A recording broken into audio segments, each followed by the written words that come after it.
हाय सचिन, तुम्ही सुरू करता का इंट्रोड्यूस करू? आवाज नाही येणार. तुम्ही इथे बसा. नाही म्हणून मी ओळखलं. नंतर मी येतोय इकडे. तर मी सुरुवात करतो मग. बरं, हे सगळे मराठी आहेत, हिंदी आहेत, इंग्लिश आहेत, कसं बोलायचं? बरं, बोला आधी मराठीत घ्या. मराठी माणसाला हिंदी कळते, हिंदी माणसाला मराठी कळेल असं नाही, म्हणून मराठी हिंदीतच बोला. खूप बोलले मी नमस्कार. नमस्कार. नागरिक सिनेमाचा आता तुम्ही ट्रेलर पाहिलात, मोशन पोस्टर पाहिलात. 12 जूनला हा सिनेमा रिलीज होतोय. 12 जून को ये फिल्म रिलीज हो रही है ऑल ओवर महाराष्ट्र. ये फिल्म हमने बहुत शिद्दत से बनाई है. For 3 years almost, or more than that, we have worked meticulously on this film. Today I have with me almost everybody जो कुछ इस फिल्म में जिन्होंने अहम भूमिका निभाई है. The writer, Dr. Mahesh Keruskar, the producer, Sachin Savan, Sachin Khedekar, the lead actor, Dilip Prabhavarkar, Neena Kulkarni, Sambhaji Bhagat, जिन्होंने और टबी पारीक ने मिलके इस फिल्म का संगीत किया है. संभाजी ने गाने भी लिखे हैं फिल्म के. हाल ही में जो महाराष्ट्र राज्य शासनाचे जे पुरस्कार झाले त्याच्यात ह्या सिनेमाला 5 पारितोषिकं मिळाली. उत्कृष्ट सामाजिक चित्रपट, उत्कृष्ट सामाजिक चित्रपट दिग्दर्शक, उत्कृष्ट संवाद, उत्कृष्ट गीते आणि उत्कृष्ट छायांकन, cinematography. As a filmmaker, you are always sensitive to the socio-political reality around you. और आप हमेशा एक कहानी की तलाश में रहते हैं, क्योंकि कहानी माध्यम होती है जो आपकी बात कहनी होती है. आपकी वो बात कहने का माध्यम कहानी होती है सिनेमा के लिए. और ऐसी कहानी मैंने डॉक्टर महेश केरुस्कर जी की पढ़ी थी, जो 10 साल पहले एक दिवाळी अंक जिसे बोलते उसमें आई थी. आणि ती गोष्ट मला फार आवडली. त्याच्यातला जो मध्यवर्ती पात्र होतं Shyam Jagdale, who is a senior political correspondent, मुख्य राजकीय वार्ताहर आहे तो एका वर्तमानपत्राचा.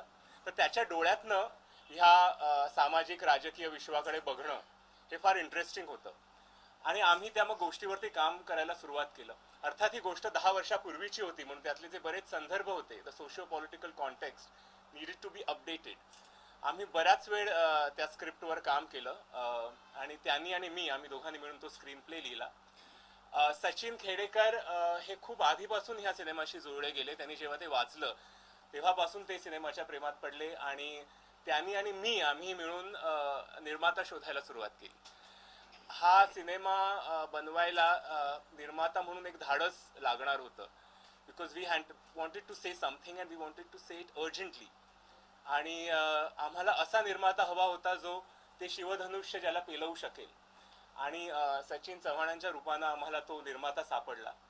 त्याच्यानंतर मग सगळे हळूहळू त्या सिनेमाशी जोडले गेले.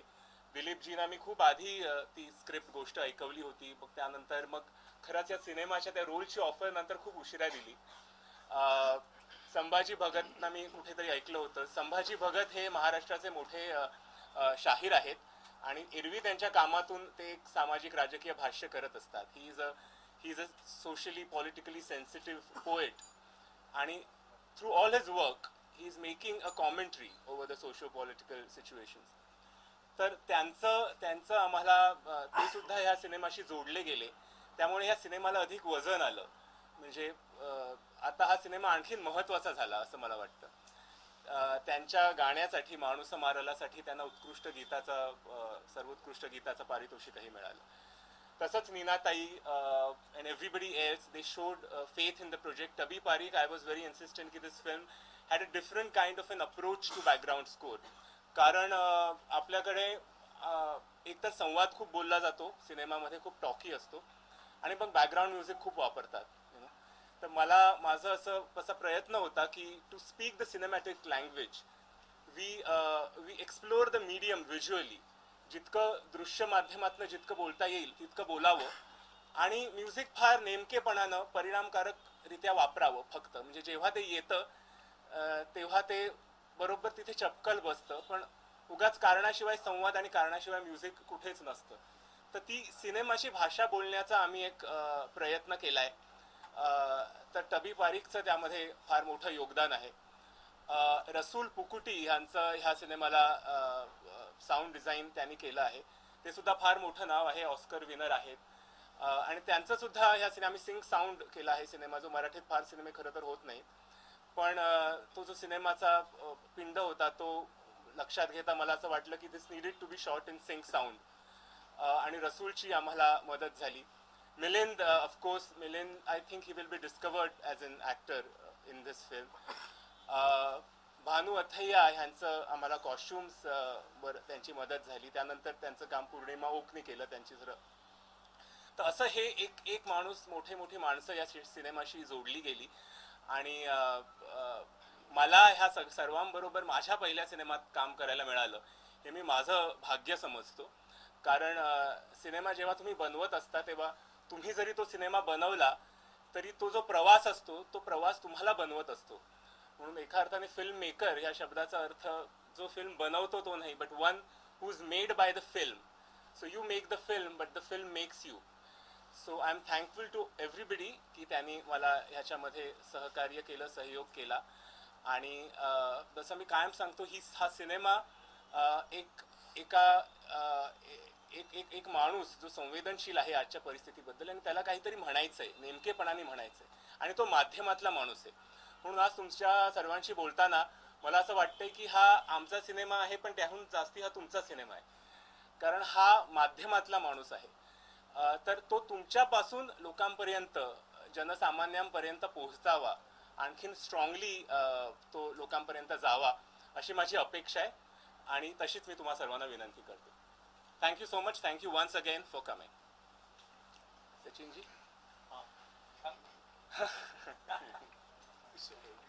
I know you said everything.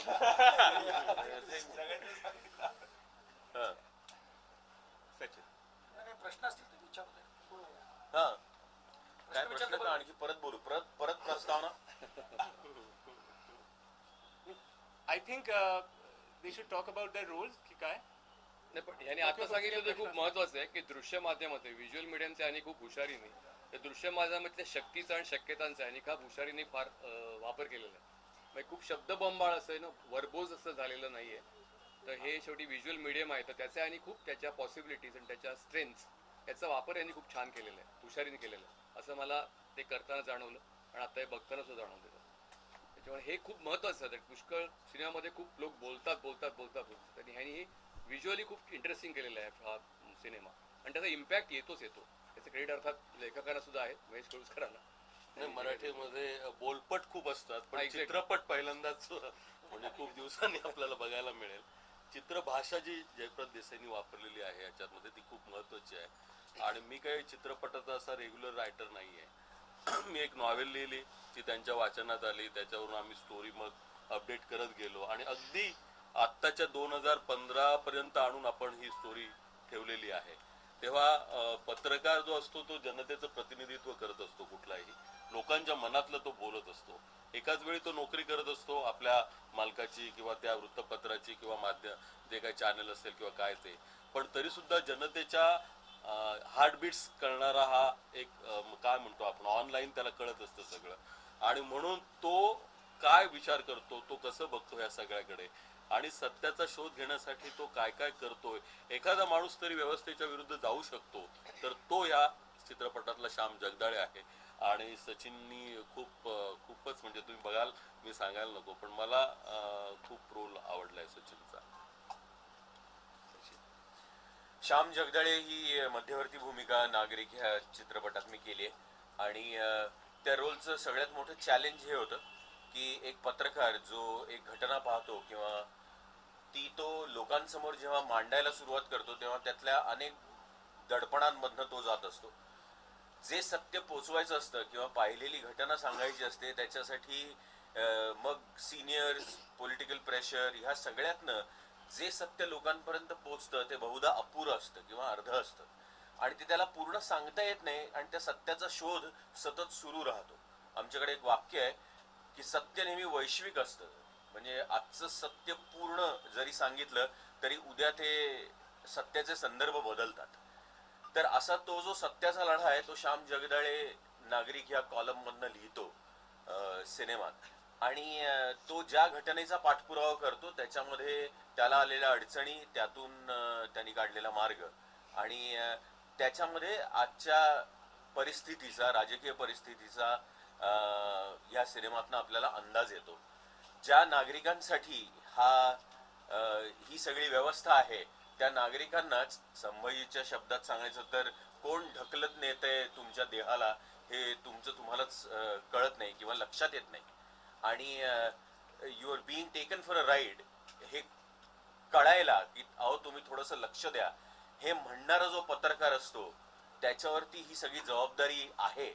आणि आजही जेव्हा माध्यमांशी मी बोलतो तेव्हा मला असं वाटतं की आज माझ्या ओळखीत आज दिलीप इथं आहे, मी अनेक वर्ष त्याला ओळखतो, की आपल्याकडे ते पत्रकाराचं आयुष्य ज्यांची पूर्ण हयात ही सामाजिक बदलती परिस्थिती पाहण्यात आणि त्याबद्दल लिहिण्यात गेलेली आहे, अशा एका माणसाचं प्रतिनिधित्व श्याम जगदाळे करतो. आणि खर तर आता मी अभिनेता म्हणून असं अनेक वेळेला मला वाटलेलं आहे की अशा अनेक गोष्टी माझ्या मनात आहेत ज्या म्हणायला माध्यम मिळत नाही किंवा संधी मिळत नाही, किंवा कोणी भाषणाला बोलवलं तर हे सगळं म्हणता येईल, पण असं काही प्रत्येक वेळेला शक्य होत नाही. पण श्याम जगदाळेच्या रोलमुळे मला जे मनापासून खदखद होती ती सगळी म्हणता आली. हा ह्या रोलचा सगळ्यात मोठा फायदा आहे. थँक्यू. मला विचारायचं आहे की साधारण आता जे पोस्टर पाहिलं ना त्याच्यामध्ये अशा पद्धतीचं आहे की राजकारणाच्या पलीकडे जे एक वर्तुळ आहे त्याच्यामध्ये कुठेतरी एक कावळा दाखवलाय किंवा धार्मिक फसवणूक होते अशा पद्धतीचं कुठेतरी एक चित्र दिसतंय. तर नेमका काय प्रकार आहे? बाहेरचं वर्तुळ कशा पद्धतीचं? कावळा. हा कावड्याचा प्रश्न खूप आलाय. खूप आहे. मी पण हे जे वर्तुळ म्हणतो हे ह्या सर्वांनीच पूर्ण होत असतं. म्हणजे ह्याच्यात बरेच लेयर्स असतात, म्हणजे while all of these are stakeholders in this system, in this chaos, everybody is playing a role. तर त्यामध्ये ते बाहेरचं जग ते त्या बाहेरच्या वर्तुळात प्रतिबिंबित होतंय. आता आणखीन त्यातलं काही सांगायचं गेलं तर मग ते सिनेमाचं गुपित उघडल्यासारखं होईल आणि I don't want to kill the fun.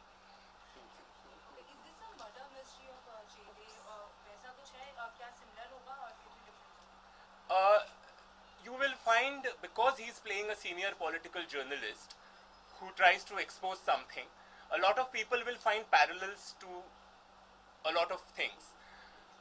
That's all.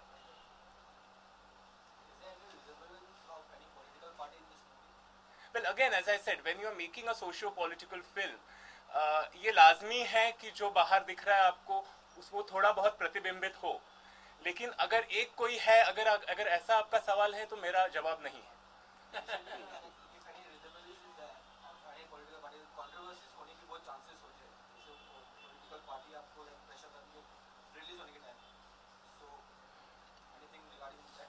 नहीं, ऐसा शायद नहीं हो सकता क्योंकि political party Marathi film Maharashtra में चलनी चाहिए, थिएटर इसके लिए झगड़ा कर रही है, तो शायद हमें नहीं लगता कि ऐसा हो सकता है. और कोई एक पॉलिटिकल पार्टी भी एक दूसरे से कोई अलग नहीं है. एकाला टाकून दुसऱ्याला काढा. मिलिंद सोमन भी है इस फिल्म में, तो वो आज दिख नहीं रहे, कहाँ पे है? हाँ, मिलिंद सोमन आज आने वाला था, मतलब लेकिन उसका कुछ इश्यू हो गया. He is stuck up in Goregaon, तो आज सुबह तक वो आने वाला था. तो हाँ, बाजीराव मस्तानी का उनका जो पहला मतलब एक डेट था, लेकिन आज उनका नाइट था एक्चुअली, तो वो एंड में शिफ्ट हो गया, and he had to be. बहुत सारे एक्टर्स उनके साथ में थे तो उनके साथ में कॉम्बिनेशन बोलना. लेकिन मिलिंद हमारे साथ, अभी हम नासिक औरंगाबाद जाके आए तो मिलिंद हमारे साथ था, आगे भी होगा वो आपके साथ. आज उसके जगह पर मैं ऑन बिहाफ ऑफ हिम मैं माफी मांगता हूँ. मिलिंद सोमन के साथ काम करने का एक्सपीरियंस कैसा रहा? Doing a Marathi film. Actually Milind ने इसके पहले मराठी फिल्म की है लेकिन वो ज्यादा रजिस्टर नहीं हुआ somehow. He is a very good actor. I think there's something about him that वो जो फैथम होना बाकी है, जो डिस्कवर होना बाकी है, ऐसे मुझे लगता है. तो मेरे ख्याल से ये फिल्म देखने के बाद आपको लगेगा कि अरे मिलिंद को मैंने ऐसे कभी नहीं देखा. So I'm very happy with his performance.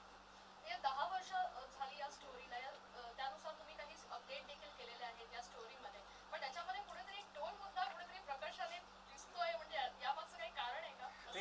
तुम्ही मगाशी क्लेअरवॉयन्स. हा म्हणजे कधी कधी तुम्ही लिहिता आणि तसं घडत जातं, म्हणजे रामायण आधी लिहिलं गेलं आणि आम्ही काही एवढं महत्वाचं आहोत असं आम्ही म्हणत नाही आहोत. पण बऱ्याच गोष्टी अशा झाल्या की व्हाईल रायटिंग आम्हाला माहित नव्हतं की आम्ही ह्यासाठी ते अपडेट करत होतो की हे आजचं वाटलं पाहिजे. पण बऱ्याच गोष्टी त्यात अशा येत गेल्या की नंतर खरं आम्ही जेव्हा हे लिहिलं तेव्हा टोल हा अजिबात मुद्दा नव्हता आणि गेल्या 6 महिन्यात हा एकदम मुद्दा झालाय. सिनेमा पाहिल्यावर तुम्हाला आणखीन अशा गोष्टी वाटतील की अरे हे उद्याचे कदाचित मुद्दे होऊ शकतात. आणखी 5 वर्षांनी पण ही फिल्म ताजीच राहील, 10 वर्षांनी पण ताजीच राहील. तसं होऊ नये खरं म्हणजे, पण असे संदर्भ, असं वास्तव आज अवतीभोवती आहे आपल्या. आणि ही 10 वर्षापूर्वी ज्यावेळी स्टोरी आपण लिहिली त्यावेळी माहित नव्हतं की हे सगळं घडणार आहे पुढे. भविष्यवाणी तेव्हा लेखक द्रष्टा असतो असं म्हणतात लोक, माहित नाही. ही फिल्म बघून तुम्ही ठरवा. सचिनजी, एक रिपोर्टर म्हणून तुम्ही या फिल्ममध्ये ज्या पद्धतीने जगलात ती भूमिका जगली असं म्हणायला हरकत नाही, पण त्याच्यामध्ये जे काही रिस्क फॅक्टर जे तुम्ही अनुभवले ते कुठेतरी खऱ्या रिपोर्टर्सना त्या पद्धतीने अनुभवायला लागतात आणि त्यांनाही तशा प्रकारचे एक त्रास होतो. याबद्दल एक काय सांगाल?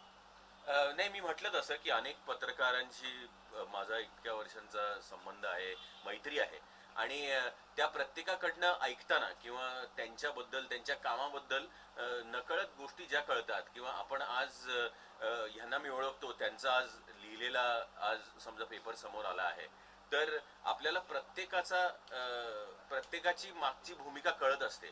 तर ते मला ह्या सिनेमाच्या निमित्तानं अनुभवता आलं. म्हणजे आपण पाहिलेलं सत्य आणि लोकांसमोर जाणारं सत्य याच्यातली जी तफावत आहे ती तफावत त्याला आतमध्ये खात असते.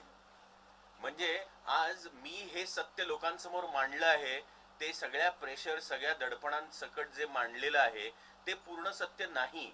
आणि अशी व्यवस्था आहे की लोकांना पूर्ण सत्य कधी कळणारच नाहीये. आणि हे सगळ्यात आधी त्या पत्रकाराला जाणवतं आणि तो खरं त्याचा आयुष्यभराचा त्रास आहे आणि जो कधीच जाणार नाहीये. ते श्याम जगदाळेच्या चेहऱ्यात आहे की I will be away from the truth and I will never be able to say it and I have to live with it. या सिनेमात बरेच दिग्गज कलाकार आहेत, तर श्रीराम लागूबद्दल तुम्ही काय जरा बोलाल का, की बरेच वर्षानंतर असणार आहे? नाही, मी जेव्हा हा सिनेमा लिहित होतो जेव्हा आम्ही, तेव्हापासून डॉक्टर श्रीराम लागू माझ्या म्हणजे डोळ्यासमोर होते. आणि मला बऱ्याच लोकांनी सांगितलं होतं की आता त्यांची प्रकृती फार चांगली नसते तर ते सिनेमात काम करत नाही. मी म्हणालो एकदा भेटून बघू, फार तर नाही म्हणतील. आणि मी त्यांना भेटायला गेलो. ते मला म्हणाले, अरे तुला माहित नाही का मी सिनेमा सोडून झाली इतकी वर्ष झाली आणि तुला माझ्या प्रकृतीचा अंदाज आहे का?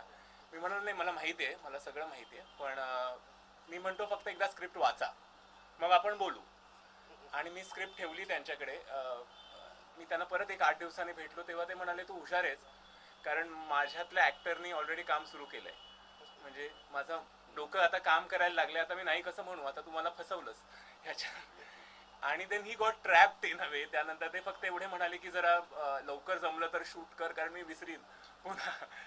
तर पण मी परत जसं म्हणालो, मी माझं मोठं भाग्य समजतो. म्हणजे सेटवर ही was like any other actor. म्हणजे आम्ही काही त्यांना खास वागणूक दिली किंवा असं नाही. म्हणजे जी शिफ्टची वेळ होती त्या पूर्ण वेळ ते आमच्या बरोबर असायचे, ते तसेच रिहर्सल करायचे.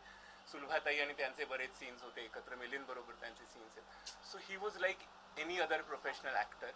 आणि त्यातले असे बरेच त्यांच्याबरोबर म्हणजे the moments that you have spent with him, I am going to cherish them all my life. आणखी कुठे स्पर्धेमध्ये पाठवलंय? आता सुरू झालंय, आता आहे. आता प्रभात जे पुरस्कार येत आहेत त्यात सुद्धा आहे फायनलिस्ट. आणि ह्या पुढे करायचे. आता 12 जूनला रिलीज आहे म्हणून आम्ही त्याकडे आता सगळ्यांनी लक्ष केलं. 5 मिळाले आणि 1 नामांकन होतं सचिनला. हो, 6 नामांकन होती आणि त्यातली 5 मिळाली. पण मला न मिळाल्याचं दुःख एवढं नाही जेवढा 5 मिळाल्याचा आनंद आहे. मला वाटतं की हा सचिनचा म्हणजे ॲज अन, मी माझा सिनेमा आहे म्हणून म्हणत नाही, पण it is the best performance that he has given for a long. कारण मला वाटतं एक जे इंटरनलाइज करावं लागतं कुठच्याही पात्राचे डायलेमाज, ते सचिनने ह्यामध्ये केले आहेत. म्हणजे आपल्याकडे अजून ॲक्टिंगमध्ये एक्सटर्नल्सवर जास्ती भर असतो, त्यांच्या लकबी, त्यांच्या हे वगैरे. पण त्याच्या अंतरंगात उतरणं, त्या पात्राच्या डोळ्यात मला पूर्ण सिनेमा दिसतो. So it is a very difficult role for हिम.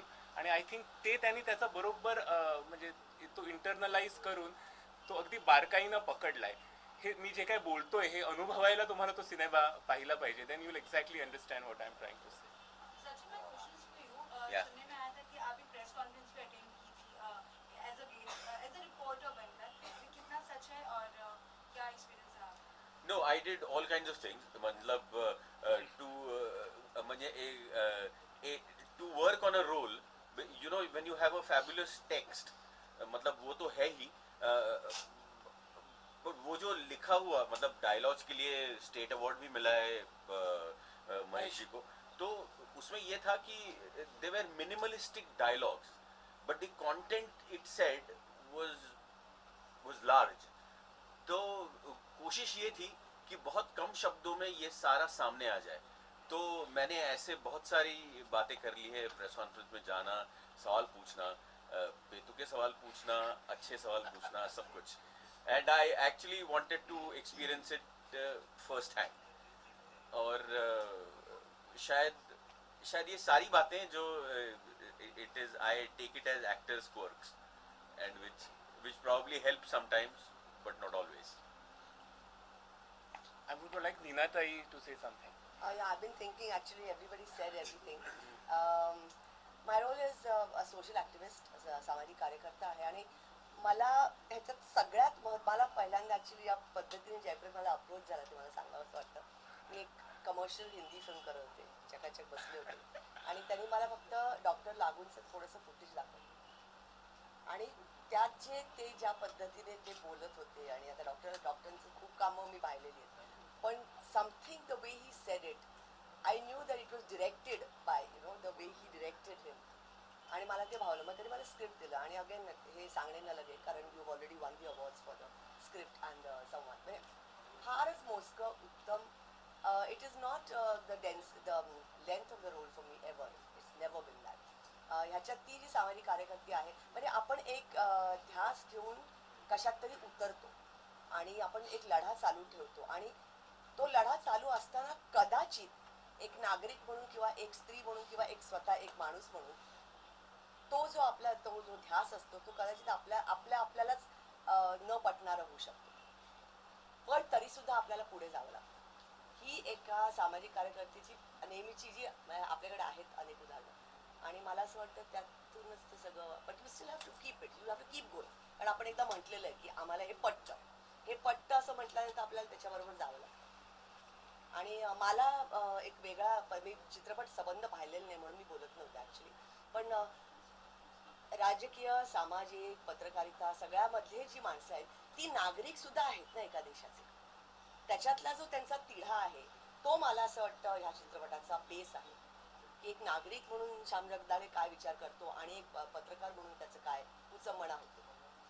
तर व्हेरी इंटरेस्टिंग डेफिनेटली. सेकंडली ह्याचे जे लोकेल्स होते, मी सगळीकडे मला वाटतं आपण भयानक ठिकाणी केलेले आणि सगळे म्हणजे कॅन्डिड लोकेशन्स होते. आणि त्याच्यामुळे खूप एक त्याला ऑथेंटिक सगळं स्वरूपच सगळं त्याचं ऑथेंटिक होतं. काहीच बनवलेलं नव्हतं. जे बनवलेलं होतं त्याच्यात जाऊन शूट केलेलं होतं. आणि आम्ही सिंग साऊंड केला.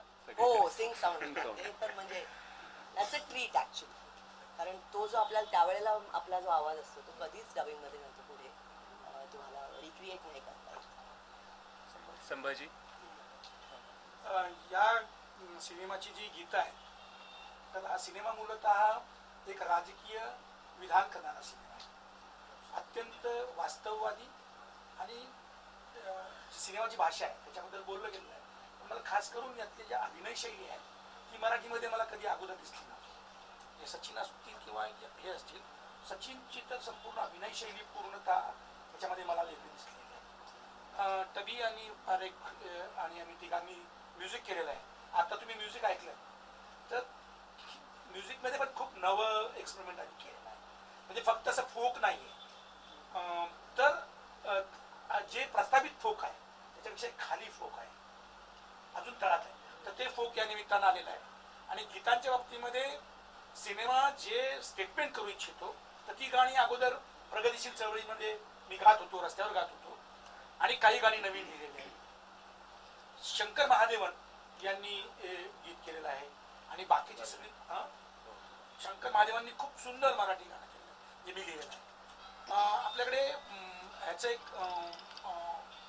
गझलकार आपला चंद्रशेखर सानेकर त्याने एक गाणं लिहिलेलं आहे. या सगळ्या ह्याची संगीताची शैली पण एकदम नवीन आहे आणि खास करून गीतलेखनाची शैली जी आहे चंद्रशेखर असेल किंवा मी असेल ही खूप नवीन आहे. हे त्यातलं एखादं गाणं जे आहे त्यातलं ज्याला राज्य पुरस्कार मिळाला त्या गाण्याचे बोल किंवा मी गाऊन दाखवतो.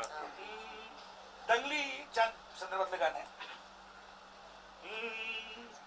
नाही हिंदू का मारला नाही मुस्लिम मारला माणूस मारला बया माणूस मारला माझा हुसेन मारला बया किसन मारला माणूस मारला बया माणूस मारला त्यांची हत्यारे रक्ताची फौज बांधली भक्तांची त्यांनी सिंहासना पुढे खऱ्या देवाला कापला माणूस मारला बया माणूस मारला आले जुलूस झेंड्यांचे आले कळप गेंड्यांचे त्यांनी माणसातला माणूस ठेचून मारला माणूस मारला बया माणूस मारला धर्म ठेवा की घरात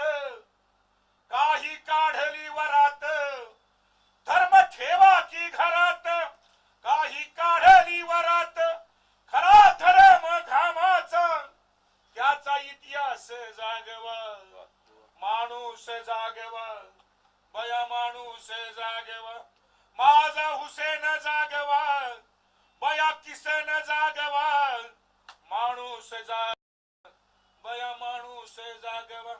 दंगली नंतर मी सगळीकडे फिरलो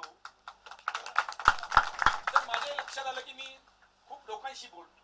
मी स्त्रियांशी बोललो. मला स्त्रिया आणि पुरुषांमध्ये एक फरक मला त्यावेळेस कळला की स्त्रिया धर्माकडे खूप वेगळ्या पद्धतीने बघतात. मी त्यांना विचारलं काय झालं नेमकं बोलते ते म्हणजे हिंदू असतो किंवा मुसलमान त्या सांगायच्या बहुत लोक मध्ये इन्सान मध्ये माणसं मेली आणि मग त्यातूनच मला हे कळलं की पुरुष खूपच आक्रमक पद्धतीने धार्मिक हिंसा करतात. मेल शॉनिझम आणि रिलिजन याचं एक मिक्सचर आहे आणि स्त्रिया आहेत ना त्याच्याकडे खूप वेगळ्या पद्धतीने बघतात. म्हणून हे गाणं लिहिताना हे माझ्या आईच्या माझ्या बहिणींच्या माझ्या सगळ्या महाराष्ट्रामधल्या भारतामधल्या ज्या माझ्या बहिणी आहेत त्यांच्या जीवातलं हे गाणं आहे. कोण ढकलत नाही ते त्याच्याबद्दलही सांगा. हे दुसरं एक गाणं केलेलं आहे टबीनी आणि त्यांनी शंकर महादेवांनी आणि आम्ही सगळं गायलेलं आहे. हे गाणं माणसाचं जीवन हे संपूर्ण चित्रपट सुद्धा जीवनामधली संवेदनशीलता कशी हरवत चाललेली आहे. बिटवीन द लाईन हा चित्रपट एका अत्यंत टाईम म्हणजे कसं मधल्यामध्ये मृत्यूचं एक म्हणजे कसं माणसं मरत चाललेली आहे आणि माणसांना कुठे पण ढकलत म्हणजे जसं भेळ खातो आपण आणि कागद फेकून देतो आणि तो मग भेळीचा कागद वारायला तिकडे जातो. आपलं जीवन आपण कुठेही असलो तर या व्यवस्थेमध्ये तसंच झालेलं आहे आणि मग त्याचं एक गाणं आहे कारण वैचारिकता आपल्यातली संपलेली आहे. दसले तर डंख डोळ्याला काटे पायाला ढकलत नेते बघार तुमच्या दिहाला देह पोत्यारा होऊन सारवतो घर देह पाबर होऊन पेरे धरतीचा उर देह पाऊस माझा जितेपणाची सर देह चंद्रा सुरव्याच्या गळ्यात वहतो सुर आत्म्याचं तुटलं तुंतुन जुनी भुन भुन देह देहच आहे पैंजण जुनी ऋण जुण पाऊल अडे जायाला पाऊल अडे जायाला ढकलत नेते कोण ढकलत नेते कोण ढकलत नेते कोण ढकलत नेते बघा रे तुमच्या दिहाला कोण ढकलत नेते बघा रे तुमच्या दिहाला थँक्यू. परंपरा आहे कराटेमध्ये आहे ना. सेन्सॉरचा काय क्लीन कट मिळाला हो, फारच मायनर गोष्टी गेल्या काही. पण कट्टर लावलं. आणि तुम्ही हा सब्जेक्ट मुस्लिम आणि याच्यावर राईट्स पण कुठेतरी तुम्ही दाखवला, तर हा सब्जेक्ट कसा का कारण ही आपली आजची जीवनाची रियालिटी आहे. तुम्ही सिनेमा पहा, त्याच्यामध्ये धर्म, जात आणि याच्या पलीकडे माणसाचं जे झालंय ना, जे माणूस त्याच्या पलीकडे जाऊन जो त्याचा लोळागोळा झालेला आहे, म्हणजे माध्यमातले असतील, ते रस्त्यावरचे असतील, त्याच्यामध्ये काही फॅमिलीज, जे मी स्वतः एक छोटा रोल करतोय, तो जो वॅगाबॉन्ड आहे, फिरिस्ता आहे, भटका आहे, तो जीवनाबद्दल गात राहतो. रस्त्यावरनं गात, मी रियालिटीमध्ये पण स्ट्रीट सिंगरच आहे, तर रस्त्याने गात जातो. काय माणसं कुठून सटकतात आणि कुठे जाऊन धडकतात, कशाचा कशाला मेळ आपल्या व्यवस्थेमध्ये राहिला नाही. आणि तो जो किओस आहे, तो जो आपल्या जीवनाचा किओस आणि रितेपण, आपल्या जीवनातला किओस आणि आपला रितेपण, याच्यामध्ये सिनेमा खेळत राहतो आणि त्याला धर्माची किनार आहे. त्या बाबतीत. टबी आणि पारिक ह्यांनी 2 गाणी केली आहेत सिनेमाची वेगळी, जी म्हणजे apart from arranging Sambhaji Bhagat songs, एक सुखविंदर सिंगनी गायलंय आणि एक शंकर महादेवन आणि संभाजी ह्यांनी गायलंय. तर टबी समथिंग. इस गाने के बारे में हम यही कहना चाहेंगे कि जब जयप्रद और सचिन दोनों जब अप्रोच किए थे, तो उस वक्त खाली बैकग्राउंड हम करने वाले हैं ये डिसाइड हुआ था. और उस वक्त हमने जयप्रद ने यही बोला कि हम करें या ना करें, आप एक टाइम मेरे जो फुटेजेस हैं वो आप देख लीजिए और फिर आप डिसाइड कीजिए कि करना है कि नहीं. मगर जब हम लोगों ने फुटेज देखे तो इट वाज सो इंटरनेशनल. मुझे और परी को दोनों को ऐसा नहीं लगा कि हम लोग एक मराठी फिल्म देख रहे हैं. तो लुक जो था और जो भी एक स्क्रिप्ट जो था, डायलॉग्स जो थे, वो इतने इंटरेस्टिंग थे कि it was very international. The way he shot, the way he did the screenplay and all. And उस वजह से हम लोग को काफ़ी एक इंस्पिरेशन हुआ कि यार ये पिक्चर किसी भी हालत में हमें करना है. और तब जाके हम लोगों ने बैकग्राउंड के ऊपर काम करना शुरू किया. और काम करने का तरीका भी जयप्रद का बहुत ही अलग था एकदम. उसने कहा कि मुझे टिपिकल एक मराठी जैसा नहीं बैकग्राउंड चाहिए, जहाँ हर पीछे जो नॉन कमर्शियल टाइप का होता है. और हमने यही कहा कि actually you've come to the right place because we also don't like to do that kind of score, you know. So we said कि आपकी और हमारी काफी जमेगी. और तब जाके उन्होंने फिर कहा कि पिक्चर में 2 गाने भी हैं जो मैं चाहता हूँ कि आप लोग करें. तो ये 2 गाने हम लोगों ने किए हैं. एक स्टेज सॉन्ग है जो काफी ड्रामेटिक गाना है. और एक्चुअली मेरे दिमाग में कोई और ही सिंगर चल रहा था जब हम लोग गाना कंपोज कर रहे थे. और जयप्रद और परीक सडनली बोलते हैं कि यार सुखविंदर सिंह से ये गाना गवाते हैं. और मैं बोला यार सुखविंदर सिंह मराठी गाना, बजट क्राइटेरिया. मगर हमारे सुखविंदर के साथ रिलेशन काफी अच्छे होने की वजह से मैंने उनको फोन किया और वो तैयार हो गए गाने के लिए. और उन्होंने ये गाना बहुत ही अलग ढंग से इसको रेंडर किया हुआ है. विठला विठला गाने का नाम है. और मुझे बैकग्राउंड में भी है, पिक्चर में भी है. और इस तरीके से हम लोग ये गाना तैयार करने के बाद फिर जयप्रद ने वापस बोला कि यार एंड में मुझे एक गाना चाहिए. तो एंड का गाना भी हम लोग जब कंपोज कर रहे थे तो हमारे दोनों के दिमाग में एक ही सिंगर था जिसका नाम है शंकर महादेवन. और शंकर अगेन हमारा काफ़ी पुराना दोस्त होने की वजह से हम लोग ने उसको अप्रोच किया, गाना सुनाया, गाना उसको बहुत पसंद आया. और संभाजी का उसके अंदर एक पार्ट है जो संभाजी को हम लोगों ने काफी बोला कि टेम्पो में गाइए, अगर संभाजी को आदत है लाइव गाने की, तो वो टेम्पो में नहीं गाने की वजह से हम लोगों ने उनको कहा कि आप ठीक है, आप अपने हिसाब से लाइव हम टेम्पो में हम उसको टेम्पो में लेके आ जाते. तो संभाजी भागते थे, फिर हम उनको पकड़ के टेम्पो में लेके आते थे. तो ऐसा सब करके ये एंड एक क्रेडिट गाना शंकर ने जो गाया है वो काफी एक बहुत अलग टाइप का गाना है. और हम लोग को यही उम्मीद है कि ये पिक्चर जो है, ये नागरिक जो पिक्चर है, ये मराठी के लिए it will be a benchmark for the entire background score. एक बैकग्राउंड स्कोर किस तरीके से होना चाहिए और उसका क्या इम्पोर्टेंस है वो.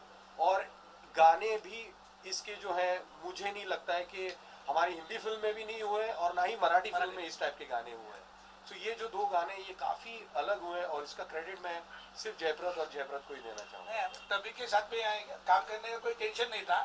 लेकिन जब मेरे को यांनी मला विचारले जयप्रद देसाईंनी, आणि मला माहित होतं की आपल्या मराठी संस्कृतीमध्ये वसंतराव देसाईंचं नाव एवढं मोठं आहे, त्याचे नातू आहे, त्यामुळे मी म्युझिक करतोय मला मी घाबरलो ना पहिला. म्हटलं तर ह्या माणसाबरोबर काम करायचं म्हणजे. पण त्यांनी आणखीन एक गोष्ट केली ती म्हणजे श्रीराम लागूंचे जे फुटेज होते ते मला दाखवले. म्हणजे माझ्यासारखंच. हा. Trick केला. आणि मग त्यांनी मला कळलं की मला खूप ते स्टेटमेंट ते मी एक काढतो. तो पिंजरा आहे लागूनचा पिंजरा आहे विषांतर.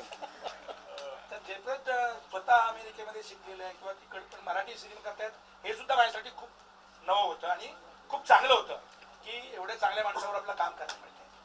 आणि पुन्हा जे आपल्याला म्हणायचं आहे त्याच्यामध्ये कुठेही कटिंग नाही आहे. ते असंच लिही तसंच लिही असले सेन्सरशिप किंवा काय नव्हतं म्हणून मी टिकलो. मैं एक चीज जयप्रद के बारे में कहना चाहूंगा वो ये है कि एज अ डेब्यू डायरेक्टर लोग चाहते हैं कि हम लोग सेफ खेलें in terms of cast music everything, but Jayprad ने वो कहते हैं ना कि एक अलग स्टेप लिया. हम लोग बॉलीवुड इंडस्ट्री से मराठी से नहीं है, फिर भी एक होता है कि यार एक ऐसे इंसान को लेते जो ऑलरेडी मराठी इंडस्ट्री में काम कर चुका है, जिसको पता है कि क्या what is the trend and how it's done, but वो नहीं करते हुए ही came to us and I think it's God's grace that we are part of this movie. It's a super movie. It's a benchmark for everybody whoever is a part of this movie. So I think the credit goes to Jayprad. Okay, thank you. Thank you. Thanks.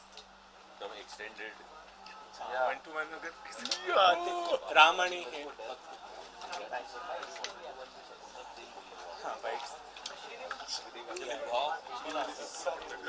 मला गाणे मिळालेले आहे.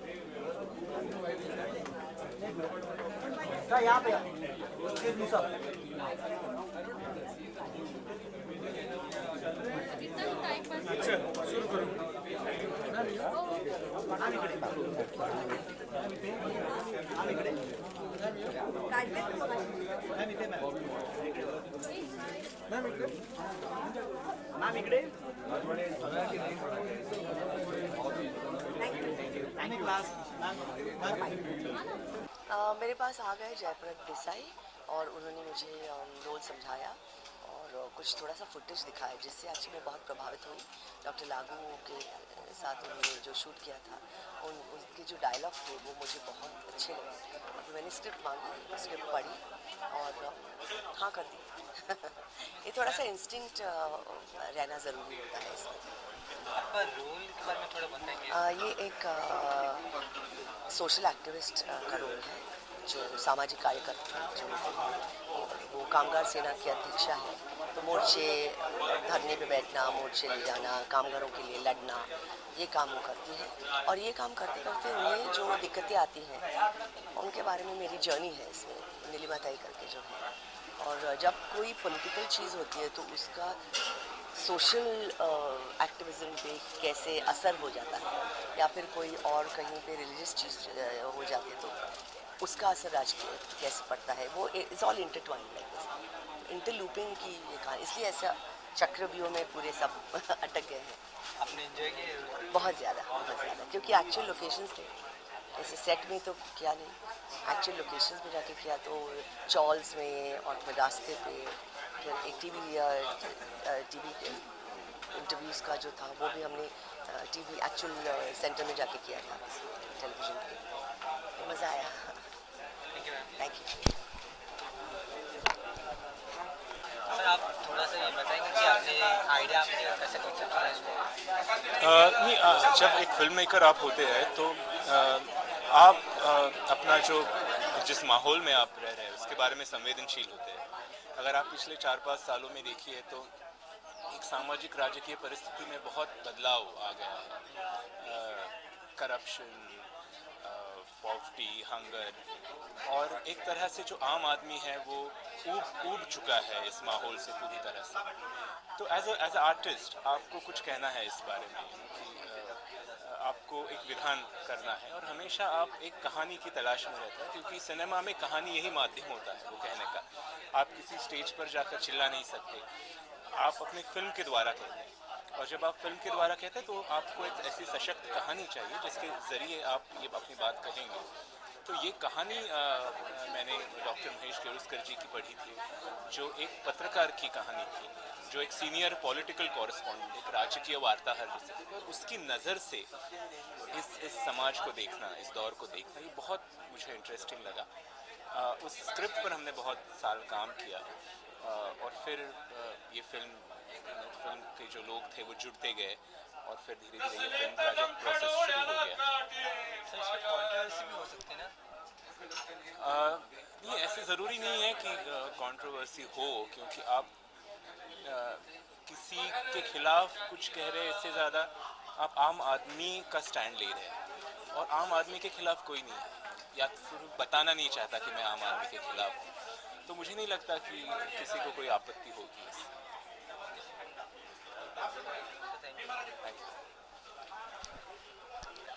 ये script जो है जयप्रद देसाई और doctor Mahesh Keluskar दोनों ने मिलकर लिखी है। इसकी कहानी तो मैं जानता था, लेकिन स्क्रिप्ट बहुत बढ़िया थी और इस रोल ने मुझे बिल्कुल जकड़ लिया था। तो मतलब जो वजह थी सबसे पहली, वो स्क्रिप्ट थी इस रोल को करने की। और ये आज की फिल्म है, आज की रियलिटी की फिल्म है, और श्याम जगदाड़े जो मेरा कैरेक्टर है उसकी नज़रों से देखी जाती है, तो मेरे लिए बड़ा इम्पोर्टेंट रोल था और बहुत अच्छी फिल्म। सर इसमें कुछ कंट्रोवर्सी ऐसा आपको तो भी नहीं? हाँ, नहीं, ऐसा कोई कंट्रोवर्शियल नहीं है। हाँ, आज के पत्रकार का चेहरा है, आज के पॉलिटिक्स का चेहरा है, आज के बिजनेस का चेहरा है, आज के मार्केटिंग का चेहरा है, आज के माध्यमों का चेहरा है, और हर उस चेहरे को दोनों तरफ से देखा जा सकता है, मतलब अच्छाई की तरफ से भी और बुराई की तरफ से भी। तो हमारी कोशिश है दोनों तरफ से हर चेहरे को देखा जाए, परखा जाए और नागरिकों के सामने रखा जाए, इसलिए वो नागरिक है। सर आपको ये करने में मज़ा आया ऐसा? बिल्कुल बिल्कुल, बहुत मज़ा आया। बहुत सीनियर एक्टर्स, डॉक्टर लागू, दिलीप प्रभावड़कर, सुलभा देशपांडे, नीना कुलकर्णी, और मेरे साथ बहुत अच्छे टैलेंटेड एक्टर्स हैं। तो इस फिल्म में काम करने का, डायरेक्टर के साथ काम करने का बहुत मज़ा आया, और मेरे लिए ये इस साल की सबसे इम्पोर्टेंट फिल्म है। सर ऐसे बोला जा रहा है कि आपको ये फिल्म बाकी सब फिल्म से आपका वो एकदम एनर्जेटिक फिल्म है सर आपकी तरफ से। हाँ बिल्कुल, क्योंकि मेरा पसंदीदा रोल है, और जिस तरह से थ्रिलिंग एलिमेंट में इस फिल्म को प्रेजेंट किया गया है, तो उसकी प्रेजेंटेशन नहीं है, उसकी विजुअल क्वालिटी नहीं है, उसके डायलॉग्स बहुत अच्छे हैं, 5 स्टेट अवार्ड इसे मिल चुके हैं, तो हम बड़े सकारात्मक हैं कि लोगों को बहुत अच्छी लगेगी, एंड 12 जून को रिलीज़ हो रही है। Thank you. Sir all the best. Thank you. या